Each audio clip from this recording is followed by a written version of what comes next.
ये go back मेरे हिसाब से सार्थक नहीं होगा। Money is power. अमेरिका का पैसा है, जिसको चाहता दबा देता है। इजराइल के पास पैसा है, जिसको चाहता रगड़ देता है। गाजा को तबाह कर दिया। अब देख लीजिए, एक और बात मैं उदाहरण देता हूं। आज से पहले कहा जा रहा था कि मुसाद सबसे बड़ा जासूसी अड्डा, उससे बड़ा जासूस तो हुआ ही नहीं। ईरान जब उतरा तो उसको मखौल उड़ा दिया, उसको पता ही नहीं चला, मुसाद का सारा हेडक्वार्टर उड़ा दिया उसने। वो कैसे? क्योंकि उसके पास पैसा था। वो करता क्या था कि ईरान के किसी आर्मी को दे रहा था, भाई ले ये, पूरी लाइफ में जितना पैसा नहीं कमाएगा उतना पैसा मैं तुमको दिया, ले लिया। और सुनो, आर्मी तुमको कितना पैसा देती है? तो इतना, नौकरी छोड़ दो, भाग जाओ अमेरिका।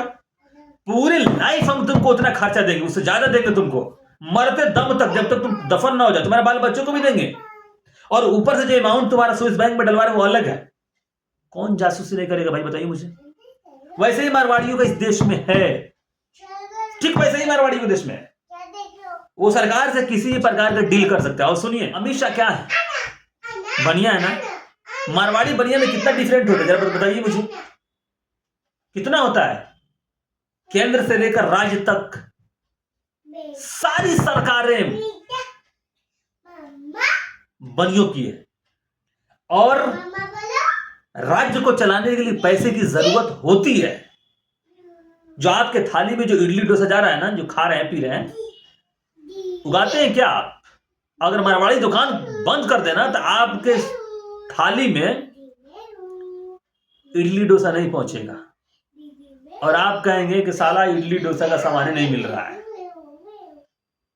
समझ रहे ना? तो जिस इडली डोसा खाकर आप जो है प्रोटेस्ट पर बैठे हुए मारवाड़ी गो बैक, वो इडली डोसा का सामग्री भी किसी मारवाड़ी की दुकान का, पता कर लीजिएगा। और सरकार को राज्य चलाने के लिए पैसे चाहिए, और पैसा कौन देता है? आम नागरिक तो देता ही है, लेकिन उससे कहीं ज्यादा मारवाड़ी देते हैं। और विधायक को फंड चाहिए इलेक्शन लड़ने के लिए, कौन देता है? मारवाड़ी देता है। फिर आपके समर्थन में क्यों खड़ा होगा? ऐसा तो है नहीं कि आंध्रा और तेलंगाना का प्रोटेस्ट है कि हम अलग होना है, ऐसा भी नहीं, मारवाड़ी का मामला। चलिए फिर, जय हिंद।